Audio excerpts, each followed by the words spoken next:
This toilet, made of purest gold, weighs over 100 kilograms. And in 2025, it was sold to a very wealthy person who preferred to remain anonymous. The toilet was designed as a fully functional item, and another copy of it, also fully operational, was once installed in a museum restroom where visitors actually used it. And what's amazing is that this isn't even the most expensive, useless item humanity has ever created. Hi friend, you're on the Kurtop channel. My name is Alexander. Here I dig into ancient discoveries and strange stories from the past, and together we try to understand how things really were. Watch this video until the end. The price of these items will definitely surprise you. A real suit of immortality. In May 1968, in China, in Hebei province, a group of military engineers was digging a tunnel for a bomb shelter inside Linshan Mountain. It was a turbulent time. Shelters, in case of attack, were being built all over the country. Suddenly, the drill fell into a void where there was supposed to be solid rock. After several hours of digging, the soldiers discovered the entrance to a tomb that had not been opened for more than 2,000 years. Inside lay a person who had died in 113 BC, a Chinese prince named Liu Sheng, the elder brother of one of the most famous emperors of the Han dynasty. To put it mildly, he was not the most virtuous ruler. The chronicles directly call him a hedonist, and he is credited with having about 120 children. Judging by the number of wine vessels and gaming chips for banquet games found in his tomb, the rumors weren't much of an exaggeration. Next to him, in a neighboring tomb of the same size and shape, lay his wife, Do Wan. Before this discovery, jade burial suits were known primarily from written sources, but no one really understood how literally these descriptions should be taken. Manqing showed this for the first time in all its glory. The tomb in Manqing settled this debate once and for all. The tombs themselves were arranged like real underground palaces, carved directly into the mountain's rock mass.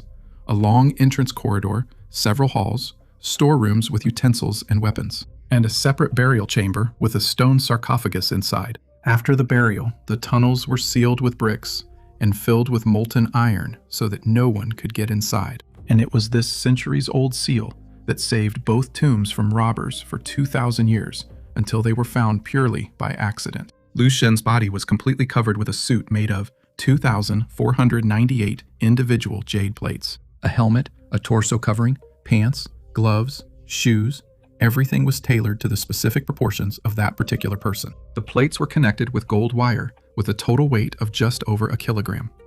Do Wan's suit consisted of 2,160 plates, fastened with about 700 grams of gold thread. The eyes of both were covered with specially shaped jade plates. There were jade plugs in their ears and nose. In their hands were elongated jade plates of a special shape, which the deceased was supposed to hold in their fists on the way to the afterlife. Each plate had to be selected, cut from a suitable piece of jade, polished to the required thickness, tiny holes drilled along the edges, and only then fastened with wire next to the neighboring pieces. So that the suit would follow the contours of the body. According to researchers' estimates, making one such suit could take about 10 years of daily manual labor. When archaeologists opened the tomb centuries later, the suits had long since fallen apart into separate plates under the weight of collapsed fabric and wood, and restorers had to reconstruct the original pattern again, literally piece by piece, like a giant three-dimensional puzzle without a picture on the box. Relying only on written descriptions of how such suits were constructed and on how the plates were lying next to each other during the excavation. By the time archaeologists finally figured out what was inside the suits, almost nothing was left of the bodies themselves, only fragments of bones. Jade didn't preserve a single body even a day longer than usual. People of the Han era believed that decay entered the body through the mouth, nose, ears, and other openings. That's why they tried to seal them with jade plugs. It was believed that this way the body could be preserved after death. The identity of the tomb's owner. Archaeologists did not immediately determine the tomb's owner, but did so based on an inscription on one of the bronze vessels they found. It mentioned the 34th year of some unnamed reign. Historians compared this with the chronicles, and they found out that among all the rulers of the Zhongshan Principality, over several generations, there was only one whose reign lasted more than 30 years. Liu Liuxin. So a simple number on an old vessel confirmed the identity of the person who had lain in a jade cocoon for more than 2 millennia. Today, such a suit might seem strange and far too expensive. For Liu Liuxin and his entourage, this suit had a very specific purpose. The thing is, it didn't work. It's just that this technology relied not on chemistry, but on faith.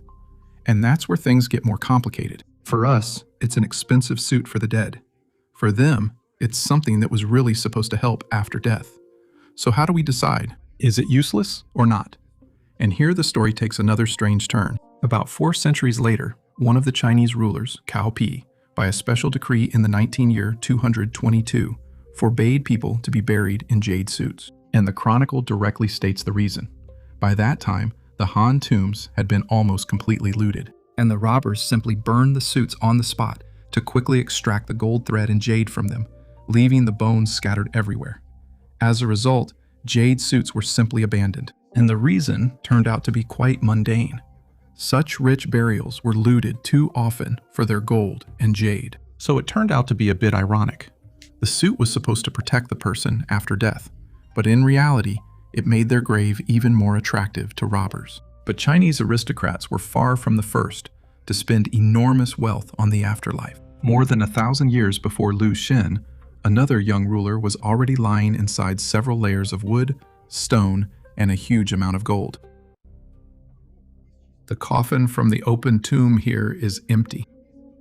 The story of Tutankhamun has already been told so many times that I think it's inappropriate to retell Howard Carter's story once again. Something else is more important for us right now. We're interested in how much gold was actually found in Tutankhamun's tomb. The structure of an Egyptian burial can best be described as a nesting doll, a stone sarcophagus. Inside, there are 3 coffins shaped like a human body, nested inside each other. Inside the last one is the body. On the face is the famous golden mask. When, in November 1925, 3 years after the tomb was first opened, it was finally time to open the innermost coffin. Howard Carter and his team spent several hours unable to even move the lid. It was literally glued to the base by the hardened resins that the priests had poured over the coffin during the burial, and they had to carefully heat it to separate it. The innermost 3rd coffin of Tutankhamun is made of solid gold and weighs 110 kilograms. And that's not just a coating. It's not a thin layer of gold over wood, but more than 100 kilograms of pure gold shaped like a human body. All this gold was mined in the deserts east of the Nile and in Nubia, south of Egypt's borders. So intensively that, according to one version, the very name Nubia comes from the ancient Egyptian word nub, which means gold. And on top of the face lay the famous golden mask, weighing just over 10 kilograms. For a long time, it was believed that it was cast from a single piece. X-rays later showed that the mask was actually assembled from several sheets, welded so precisely that the seam is not visible even up close. But perhaps the strangest thing was what lay directly on the body under the bandages. On the mummy's feet were sandals made of pure gold. It was physically impossible to walk in them. Rigid and unbending, they would have turned any step into torture. They were never meant to be worn in life, only in the afterlife. On each finger and toe, there was a separate gold sheath shaped to fit. According to the beliefs of that time, the body of the deceased had to remain whole and intact so that the soul could safely pass into the other world. The priest, putting golden sandals on the mummy, recited a spell that was supposed to give the pharaoh the power to defeat his enemies even in the afterlife. A total of 42 pairs of sandals, made from different materials, were found in the tomb. But it was this golden pair that was put on the pharaoh's feet. Just think about these numbers. The coffin alone weighs 110 kilograms, and it's made from a single piece of gold. The mask adds another, more than 10 kilograms. Then there are the golden sandals and the finger coverings. And all of this was meant for a person who, after the funeral, was never supposed to be seen by anyone again. Inside the wrappings that covered the mummy itself, archaeologists later counted more than 150 individual amulets, ornaments, and protective items woven directly into the fabric, layer by layer. Even though this body was never supposed to be unwrapped by anyone, the tomb was sealed, hidden, and camouflaged in the rock specifically so that no one would ever see it again. And here's what's especially curious. Tutankhamun was a rather minor pharaoh who died very young, at about 19 years old, and he ruled for a short time, not managing to accomplish anything remarkable. The tomb survived almost by chance. It is quite small and got lost among the neighboring, much more lavish burials, which robbers had already managed to plunder back in ancient times. So what we have here is the tomb of a ruler who was far from the most important in Egypt, and yet it still hid more than 100 kilograms of gold in the darkness. How much gold could have been in the tombs of truly great pharaohs, we will most likely never know. But for the ancient Egyptians, all this didn't seem like a pointless waste of money. Gold was associated with the gods and eternity. It didn't rust and hardly changed over time. That's why it was considered a particularly suitable material for burying pharaohs. The mask, coffin, sandals, and cases were meant to help preserve the appearance and integrity of the pharaoh during his journey to the afterlife. For us, it's just a huge mass of gold. For an ancient Egyptian, all of this was part of the burial that was supposed to help the pharaoh continue his life after death. If you look only at the practical side, a wooden coffin does its job just as well as a gold one. The only difference comes in when faith, status, and symbols come into play. Today, the coffin and the mask are displayed in the Egyptian Museum and the new Grand Egyptian Museum in Cairo. So in the end, millions of people did see them, just more than 3,000 years later than the priest had planned. But Tutankhamun's coffin has one serious problem for our ranking. No one was supposed to see it after the funeral. The wealth was hidden. And now we'll see an object created for exactly the opposite purpose, so that as many people as possible could see it.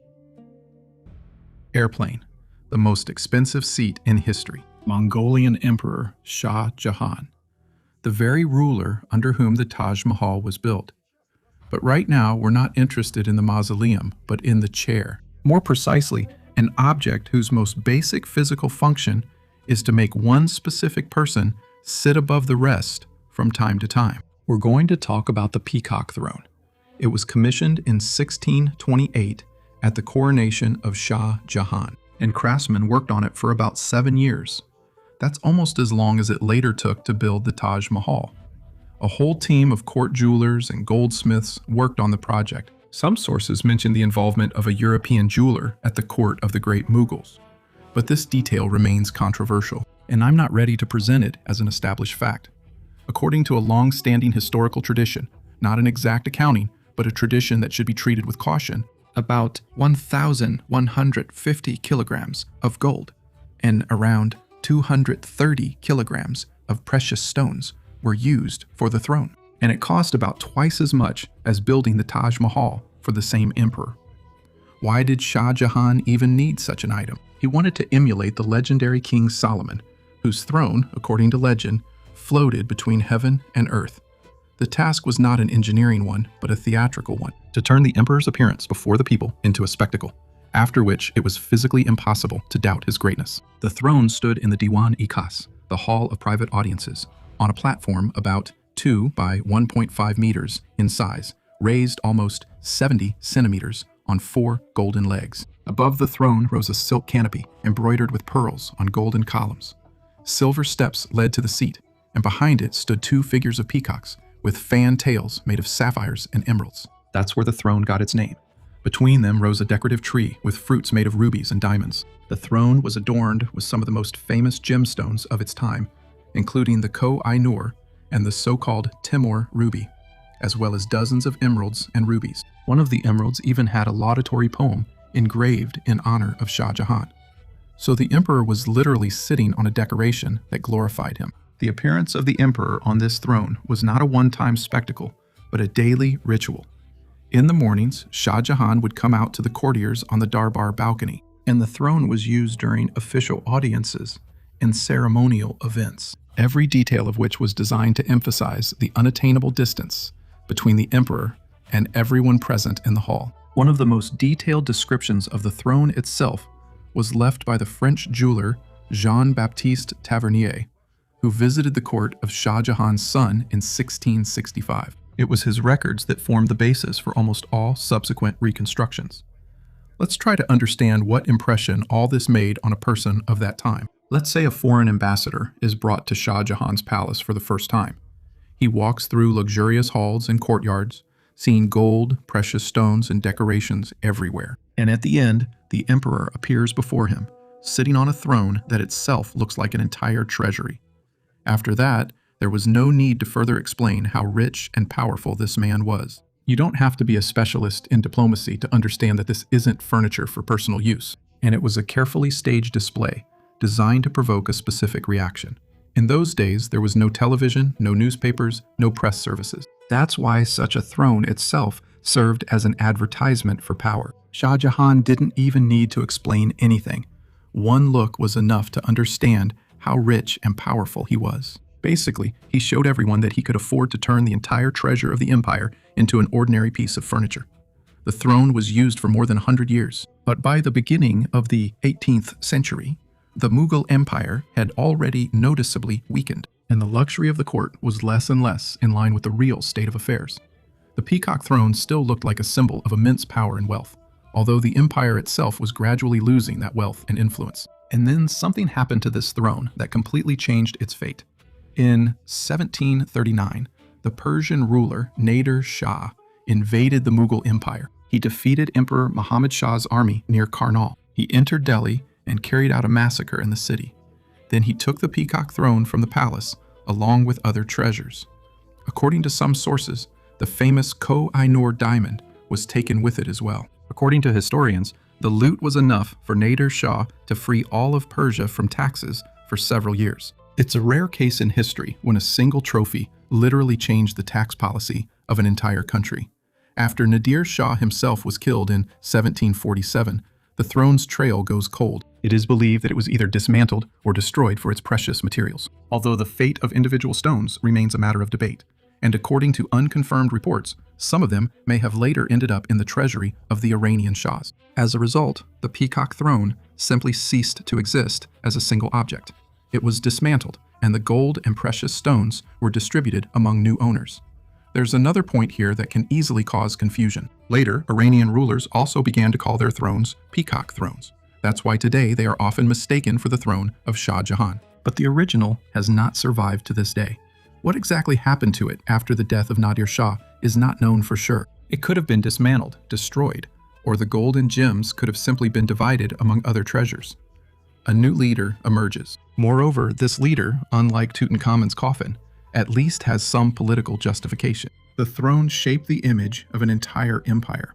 So now let's remove the empire, politics, and 1,000 courtiers.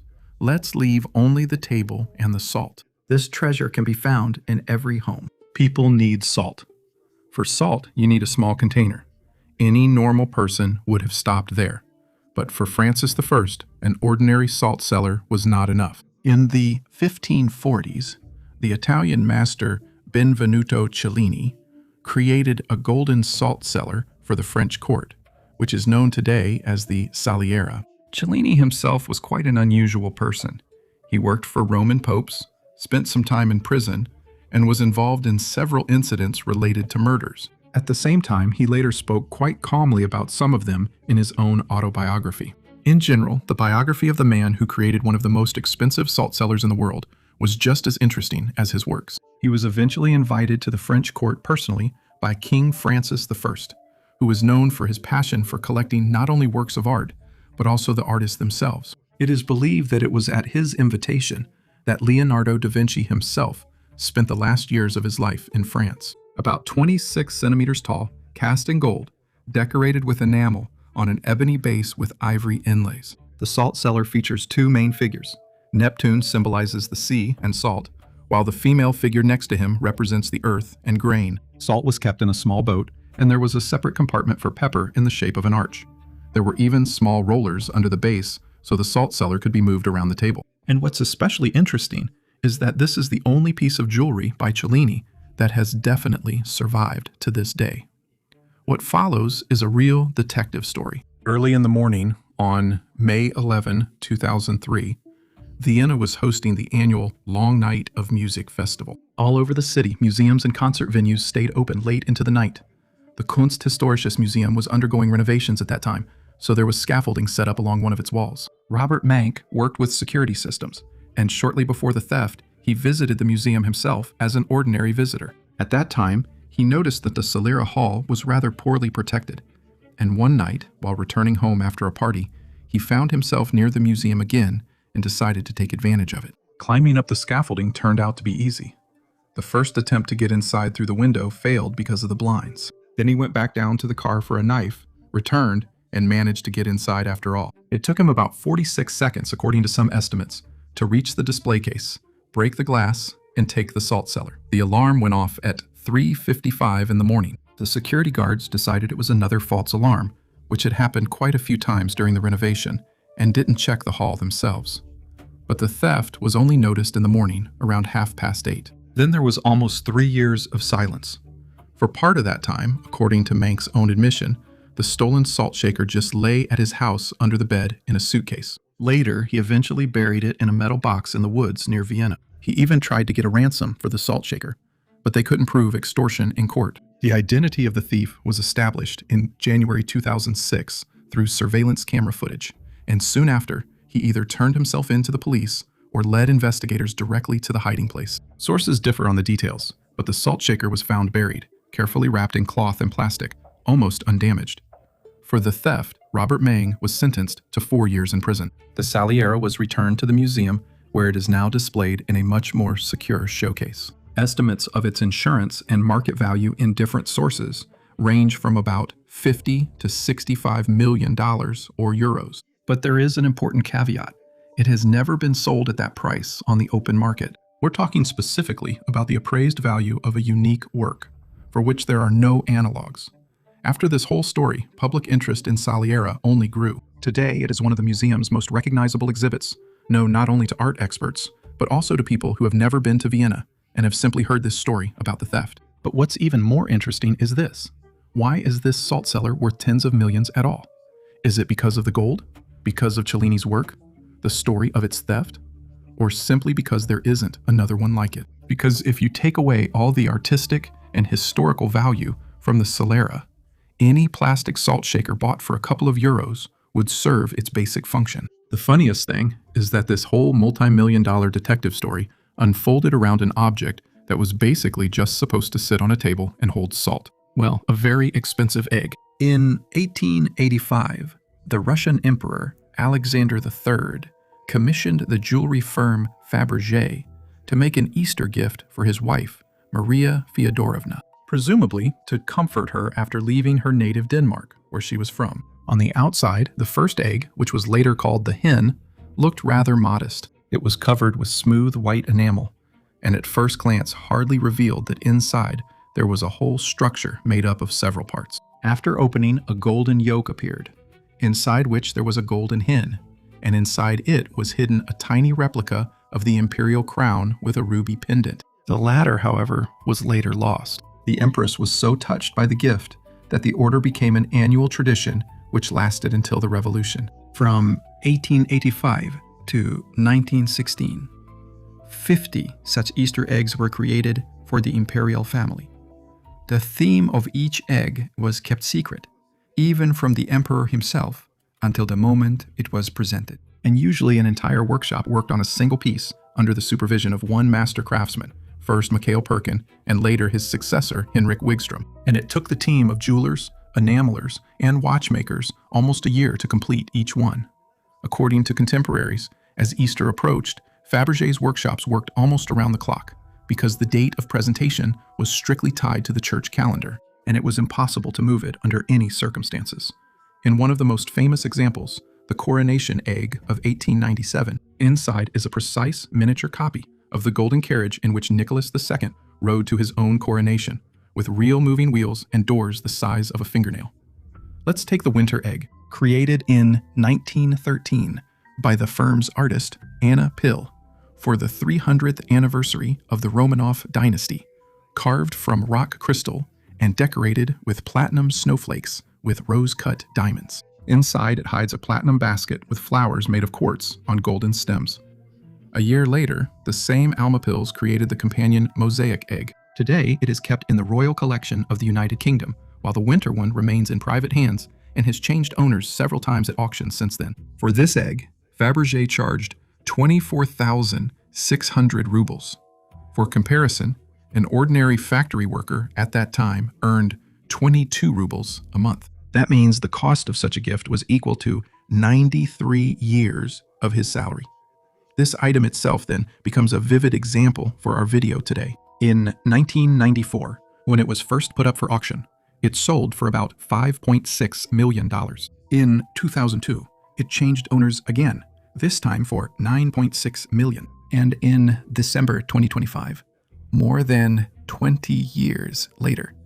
The winter egg was once again up for auction at Christie's in London and was sold to an anonymous buyer for £22.9 million, about $30.2 million, including commission, setting a new absolute record for any Fabergé piece at auction. Physically, the item hasn't changed by even a gram throughout its entire history. What changed was the number of people willing to fight for it. But the best story about Fabergé is not connected to the winter egg, but to the so-called third imperial egg. Out of the 50 or so imperial Easter eggs, several are still considered irretrievably lost. Some, apparently, were destroyed or melted down in the early Soviet years. The fate of others remained unknown for decades. The third imperial egg was long considered one of these lost eggs.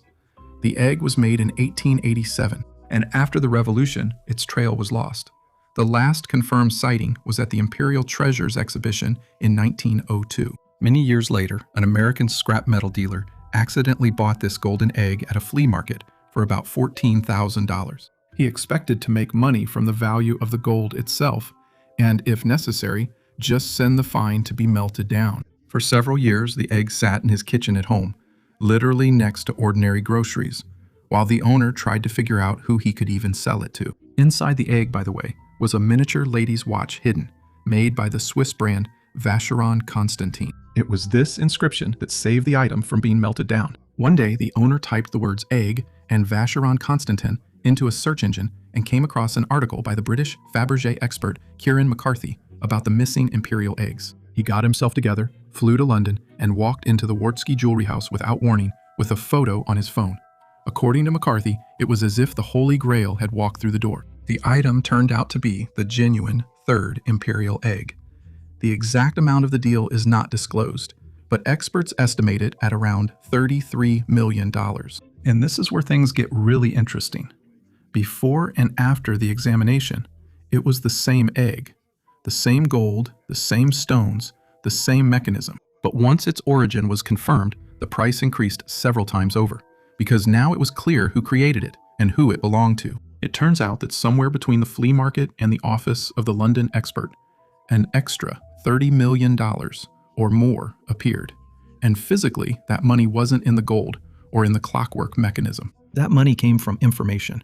And the craziest thing is that this egg had already appeared at an auction long before it was found. In 1964, it was put up for auction at Park Bernay in New York. But at that time, no one realized that they were looking at a lost imperial Fabergé egg. It was sold for only $2,450. So the same item managed to be an imperial gift and then almost just an ordinary antique trinket for a couple of $1,000s, with its gold almost melted down for $14,000.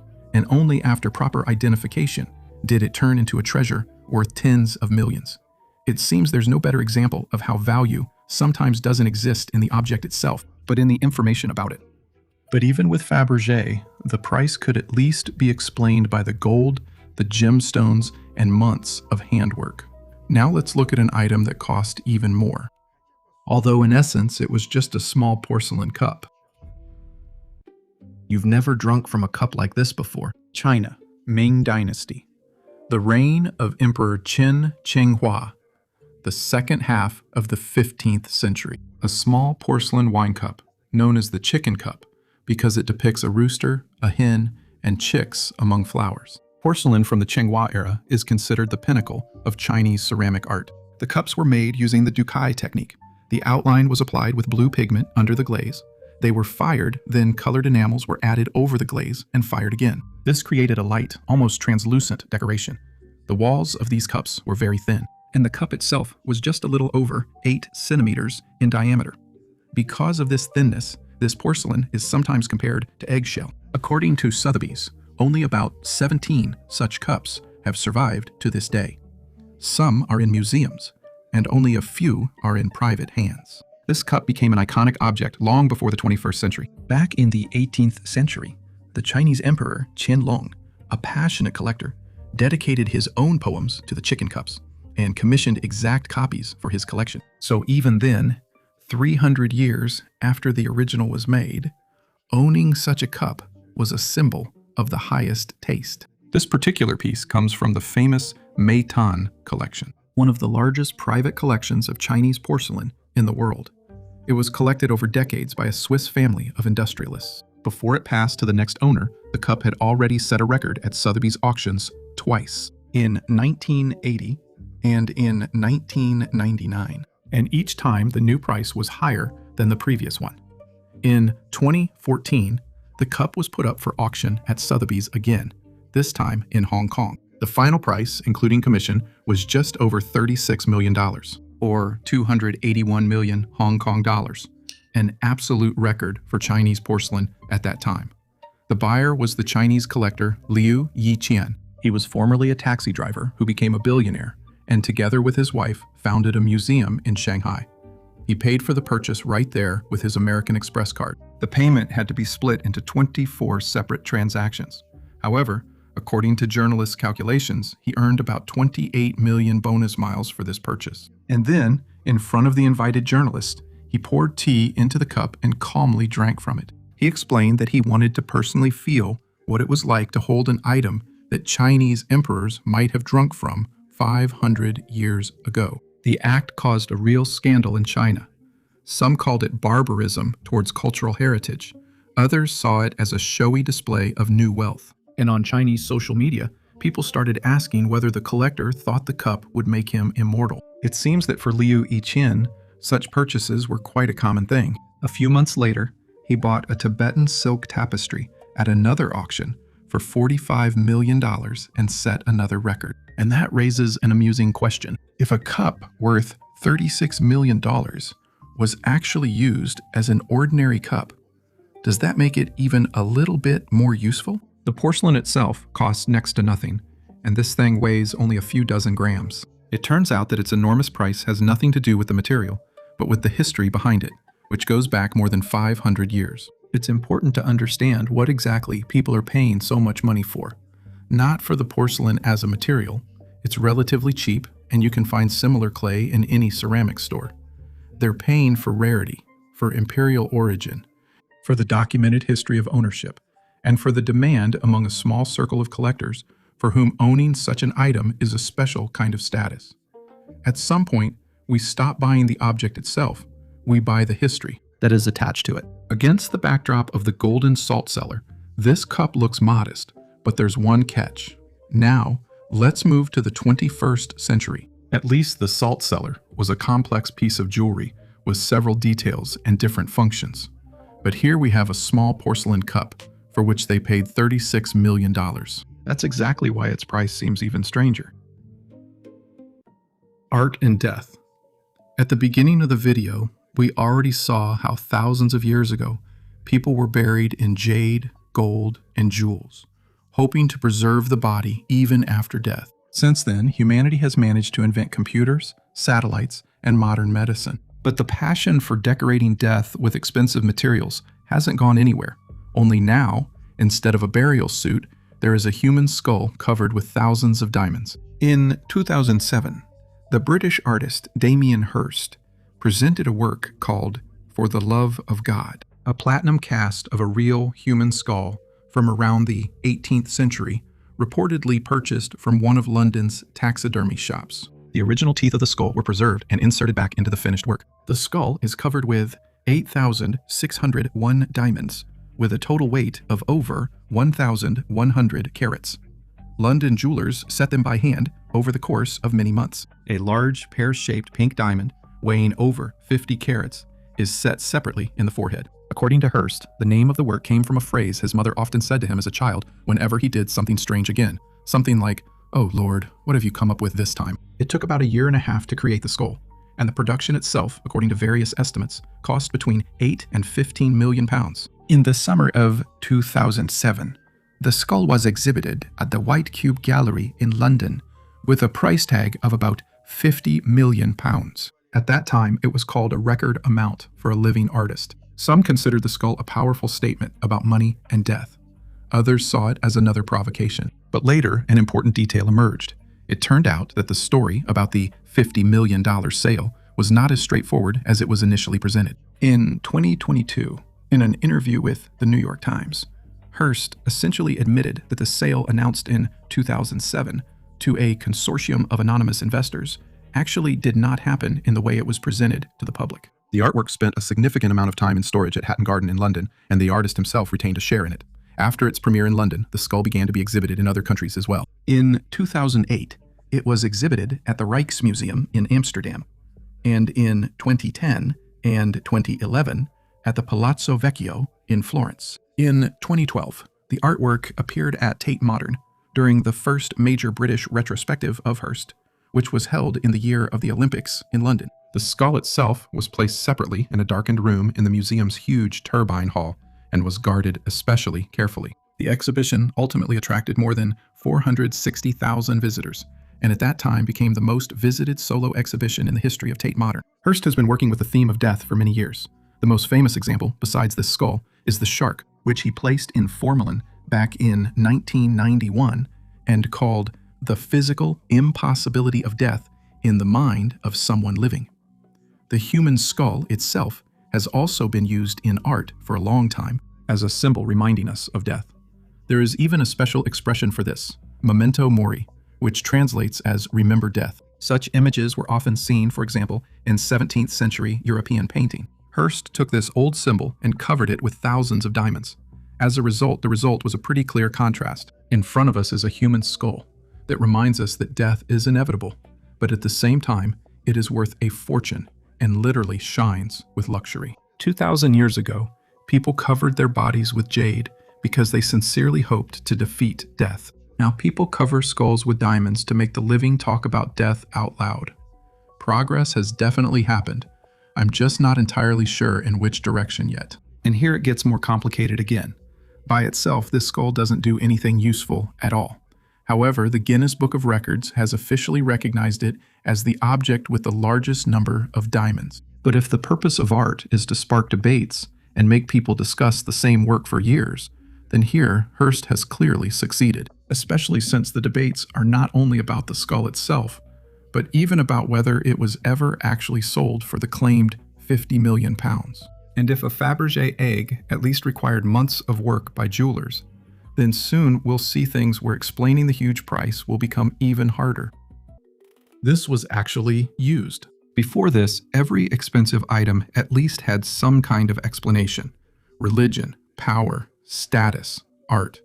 But now we have an object in front of us that's even harder to justify. In 2016, Maurizio Cattelan made a fully functional toilet out of more than 100 kilograms of gold. And the strangest thing is that people actually used it like a regular toilet. In 2016, Italian conceptual artist Maurizio Cattelan presented a work called America, a fully functional toilet cast from 101.2 kilograms of 18-karat gold. The very genre of toilet as art dates back to 1917, when Marcel Duchamp exhibited an ordinary urinal called Fountain, simply signing it with someone else's name. And since then, this work has been considered one of the most influential provocations in the history of modern art. Cattelan seems to have deliberately taken the same absurd gesture and quite literally turned it into gold, taking the century-old joke to its logical extreme. The key word in his version is functional. It was installed in a public restroom at the New York Guggenheim Museum,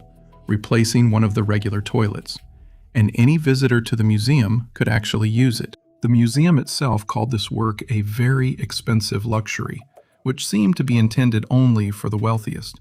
But any visitor could use the toilet. During the exhibition, more than 100,000 people used it, and some waited in line for almost 2 hours.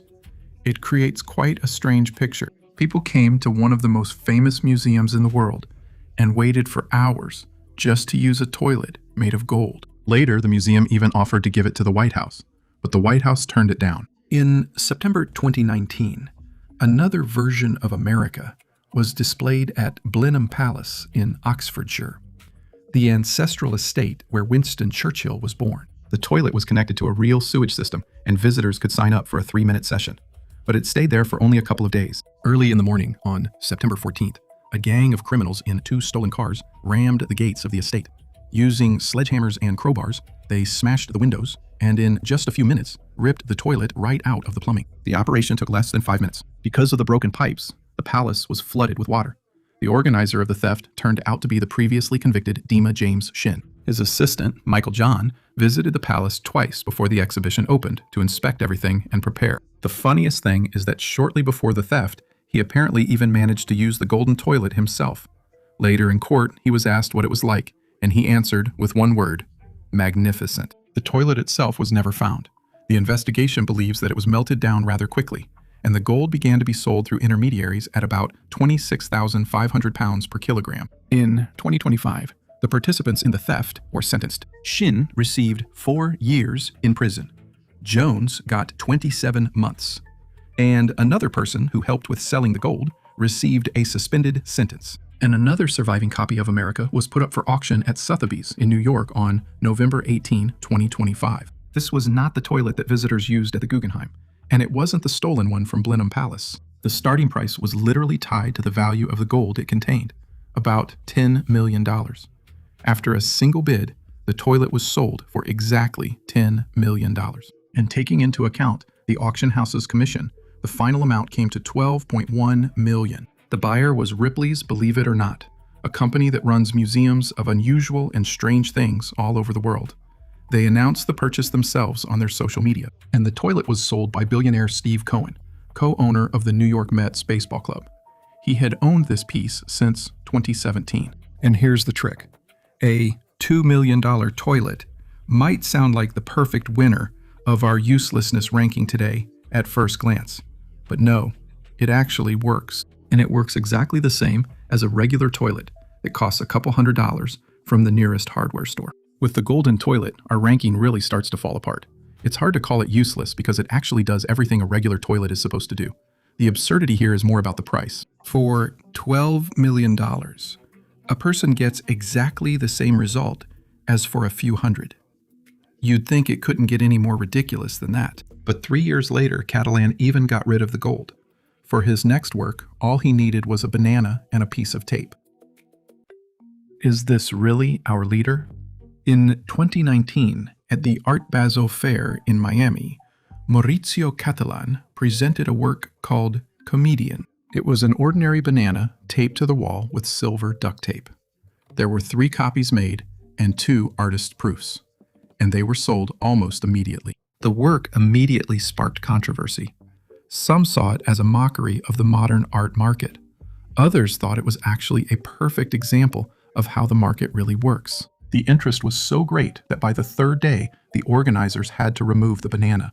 There was always a crowd gathering around it, which interfered with the other visitors at the fair. Even then, several pieces had already been sold to collectors for amounts ranging from $120,000 to $150,000. And almost immediately, a performance artist appeared who took the banana off the wall and demonstratively ate it right in front of the audience, calling it his own performance within someone else's. The gallery reacted calmly and simply replaced the fruit with a fresh one.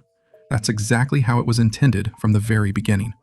According to the terms of the artwork, the banana is supposed to be replaced regularly, and the buyer doesn't get the fruit itself, but a certificate and detailed instructions on how to properly attach a new banana to the wall. Later, a similar story with a hungry visitor happened at least one more time in another museum, and the staff reacted just as calmly. In November 2024, one of the versions of Comedian appeared at the Sotheby's evening auction in New York, with a pre-auction estimate of about $1.5 million. After several minutes of bidding between 7 participants, the work was sold for $5.2 million.